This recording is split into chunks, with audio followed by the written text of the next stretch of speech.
आज हम प्राचीन भारत के इतिहास की कहानी को समझने की कोशिश करेंगे। हमारे पास जो जानकारी है वो हजारों साल का एक लंबा सफर है। मतलब बिल्कुल शुरुआती बस्तियों से लेकर वो बड़े बड़े ताकतवर साम्राज्यों के बनने तक। हाँ, और इस लंबे सफर में हमारा मकसद सिर्फ तारीखें और राजाओं के नाम जानना नहीं है।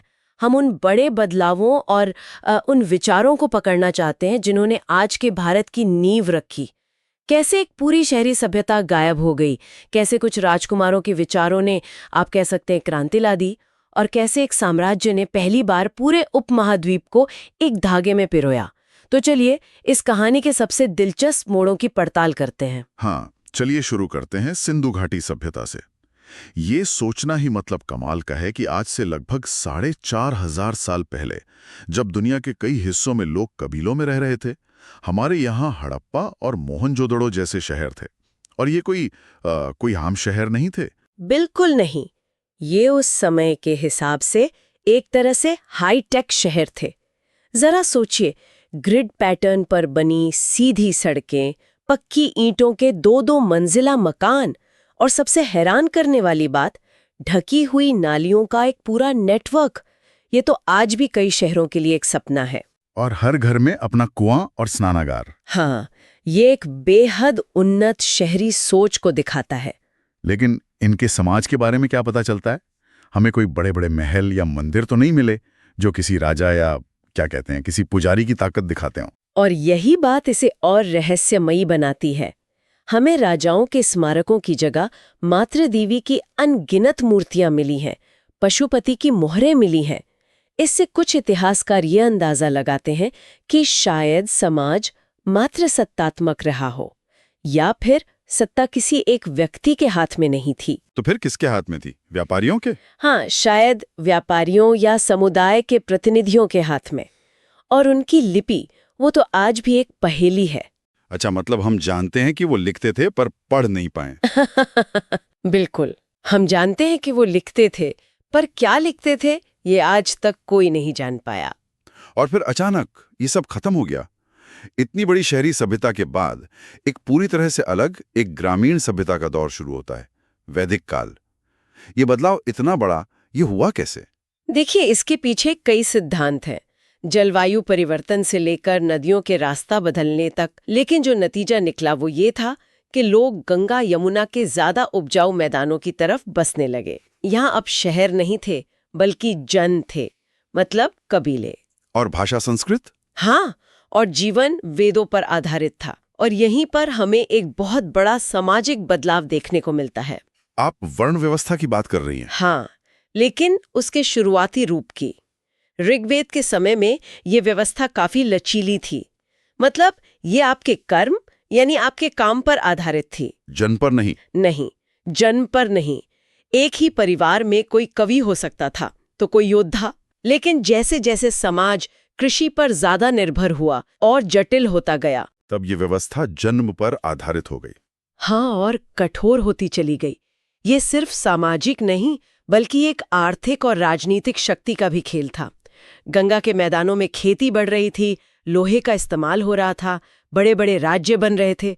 तो ऐसे में समाज के कुछ समूहों ने संसाधनों पर नियंत्रण करने के लिए और अपनी ऊंची स्थिति को स्थायी बनाने के लिए इसे जन्म से जोड़ दिया। और ये वो बदलाव था जिसने भारतीय समाज पर सदियों तक गहरा असर डाला। बिल्कुल। और इसी उथल पुथल के बीच 6ठी शताब्दी ईसा पूर्व में एक वैचारिक क्रांति होती है। 2 राजकुमार, वर्धमान महावीर और सिद्धार्थ गौतम, अपना राजपाट, अपना ऐशो आराम, सब कुछ छोड़कर सच की तलाश में निकल पड़ते हैं। हाँ, और ये वो दौर था जब समाज में यज्ञ और कर्मकांड बहुत बढ़ गए थे। इन दोनों ने उन कर्मकांडों पर सवाल उठाया।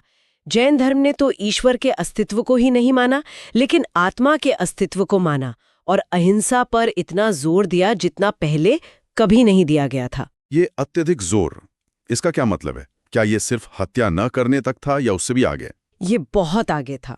सिर्फ इंसानों या जानवरों की ही नहीं, बल्कि पेड़ पौधों और हवा पानी में भी जीवन माना गया। अच्छा। और उनके प्रति भी हिंसा से बचने को कहा गया। इसीलिए जैन मुनि आज भी मुंह पर पट्टी बांधते हैं और जमीन देखकर चलते हैं। सही बात है। और दूसरी तरफ गौतम बुद्ध ने मध्यम मार्ग की बात की। ना तो कठोर तपस्या, ना ही पूरी तरह भोगविलास। सही। उनके पहले उपदेश को धर्म चक्र प्रवर्तन कहा गया, मतलब धर्म के पहिए को गति देना। ये तो अपने आप में एक बहुत बड़ी क्रांति रही होगी उस समय, धर्म को कर्मकांड से निकालकर एक व्यक्तिगत अनुभव और दर्शन बनाना। बिल्कुल। और आगे चलकर बौद्ध धर्म का जो विभाजन हुआ महायान और हीनयान में, वो भी एक बड़ा वैचारिक मोड़ था। हाँ। हीनयान में बुद्ध को एक महापुरुष माना गया जिसने रास्ता दिखाया, जबकि महायान शाखा में बुद्ध की मूर्ति पूजा शुरू हुई और बोधिसत्व का विचार सामने आया। बोधिसत्व का विचार मतलब वो जो खुद निर्वाण पा सकता है लेकिन दूसरों की मदद के लिए इसी दुनिया में रुका रहता हाँ। है। हाँ। और इस एक विचार ने बौद्ध धर्म को आम लोगों के लिए ज्यादा सुलभ बना दिया, भक्ति केंद्रित बना दिया। तो इसी दौर में भारत 16 महाजनपदों में बटा हुआ था, मतलब बड़े बड़े राज्य थे जो आपस में लड़ते रहते थे। इनमें से आखिर मगध ही एक सुपर पावर बनकर कैसे उभरा? इसकी 3 मुख्य वजह थीं, लोकेशन, लोकेशन और लोकेशन। अच्छा। मगध की दोनों राजधानियां राजगीर और पाटलिपुत्र रणनीतिक रूप से बहुत सुरक्षित थीं। एक तरफ गंगा, सोन जैसी नदियां थीं जो एक प्राकृतिक किले का काम करती थीं।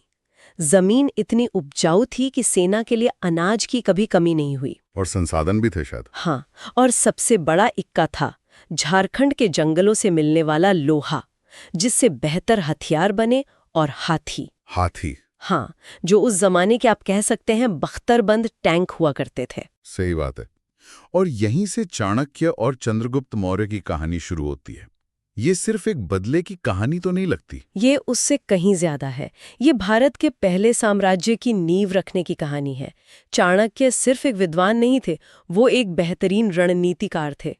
एक किस्सा है कि उन्होंने चंद्रगुप्त की सेना को खड़ा करने के लिए, धन जुटाने के लिए एक नकली सोने का पहाड़ खुदवाने का नाटक रचा था। सच में? हाँ, ताकि नंद शासक धनानंद का ध्यान भटकाया जा सके। ये दिखाता है कि वो लक्ष्य हासिल करने के लिए हर तरह की रणनीति अपनाते थे। इसी मौर्य वंश में फिर सम्राट अशोक हुए, जिन्होंने साम्राज्य को उसकी बुलंदी पर पहुंचाया। लेकिन फिर कलिंग युद्ध ने सब कुछ बदल दिया। हाँ, 1 लाख से ज्यादा लोगों की मौत देखकर एक विजेता सम्राट का हृदय परिवर्तन हो गया। उसने युद्ध की नीति को हमेशा के लिए छोड़कर धम्म की नीति अपनाई। ये धम्म कोई नया धर्म तो नहीं था? नहीं, ये कोई नया धर्म नहीं था। ये एक नैतिक आचार संहिता थी, जैसे बड़ों का सम्मान करना, दासों से अच्छा व्यवहार करना और सभी धर्मों के प्रति सहिष्णुता रखना। ये एक इतने विशाल और विविध साम्राज्य को जोड़ने का एक बहुत ही अनोखा और सफल प्रयोग था। और सबसे दिलचस्प बात यह है कि उन्होंने अपनी बातें लोगों तक पहुंचाने के लिए पूरे साम्राज्य में पत्थर के स्तंभों और चट्टानों पर लेख खुदवाए। और सदियों तक हमें पता ही नहीं था कि इन पे लिखा क्या है। बिल्कुल, उनकी जो ब्राह्मी लिपि थी उसे कोई पढ़ नहीं पा रहा था। फिर 1837 में ईस्ट इंडिया कंपनी के एक अधिकारी जेम्स प्रिंसेप, हाँ, उन्होंने सालों की मेहनत के बाद इस लिपि को पढ़ने में सफलता हासिल की। तब जाकर हमें सम्राट अशोक और उनके विचारों के बारे में ठीक से पता चला। तो एक तरह से प्रिंसेप ने भारतीय इतिहास के एक पूरे अध्याय को हमारे लिए जिंदा कर दिया। सही कहा। अशोक की मृत्यु के बाद मौर्य साम्राज्य बिखर गया। भारत में एक बार फिर कई छोटी छोटी शक्तियां सिर उठाने लगीं। इस उथल-पुथल के लगभग 500 साल बाद इतिहास ने एक और बड़ी करवट ली और मगध की धरती पर ही गुप्त वंश का उदय हुआ। क्या यही वो दौर था जिसे भारत का स्वर्ण युग या गोल्डन एज कहा जाता है? हाँ, लेकिन ये समझना जरूरी है कि ये स्वर्ण युग क्यों कहलाता है। मौर्यों के बाद जो 500 साल का दौर था, उसमें उत्तर पश्चिम से शक, कुषाण जैसी कई विदेशी शक्तियों ने भी भारत में अपने राज्य स्थापित किए थे। अच्छा। उन्होंने यहाँ की संस्कृति को बहुत प्रभावित किया।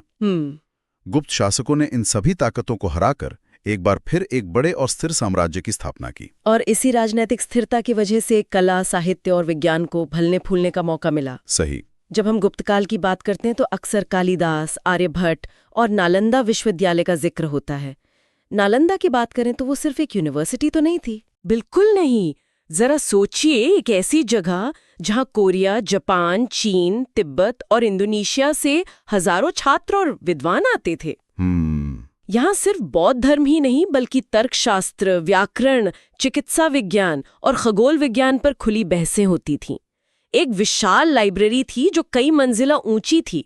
ये उस दौर का एक ग्लोबल नॉलेज हब था। और इसी दौर के विज्ञान का एक नमूना तो आज भी दिल्ली में खड़ा है, महरौली का वो लौह स्तंभ। मतलब 1600 साल बाद भी उसमें जंग नहीं लगाया। हाँ, ये उस समय की धातु कला का एक जीता जागता चमत्कार है। लेकिन जिस समय उत्तर में गुप्त साम्राज्य अपने चरम पर था, ये याद रखना बहुत जरूरी है कि भारत सिर्फ उत्तर तक सीमित नहीं था। दक्षिण में एक बिल्कुल अलग और उतनी ही शानदार दुनिया फल फूल रही थी। जैसे कि राष्ट्रकूट और चोल वंश। हाँ, गुप्तों के कुछ सदियों बाद दक्षिण में राष्ट्रकूट वंश ने एलोरा में एक ऐसा कारनामा कर दिखाया जो आज भी इंसानी कल्पना से परे लगता है। कैलाश मंदिर की बात कर रहे हैं आप? हाँ, उन्होंने हथौड़े और छेनी से एक पूरी पहाड़ी को ऊपर से नीचे की ओर तराश कर दुनिया का सबसे बड़ा अखंड मंदिर बना दिया। ये कोई ईंट पत्थर जोड़कर नहीं बनाया गया, बल्कि एक ही चट्टान को काट कर बनाया गया है। ये तो इंजीनियरिंग का एक अजूबा है जिसे आज भी दोहराना नामुमकिन लगता है। बिल्कुल। और चोल वंश की नौसेना, मैंने पढ़ा है कि वो अपने समय की सबसे ताकतवर नौसेनाओं में से एक थी। सिर्फ ताकतवर नहीं, वो एक समुद्री साम्राज्य था। चोल शासकों ने सिर्फ श्रीलंका या मालदीव को नहीं जीता, उनकी नौसेना ने हजारों किलोमीटर दूर इंडोनेशिया के श्रीविजय साम्राज्य पर हमला करके उसे भी हराया। क्या बात है। उन्होंने बंगाल की खाड़ी को चोलों की झील बना दिया था। ये उस दौर में एक ग्लोबल मैरिटाइम सुपर पावर होने जैसा था। वाह।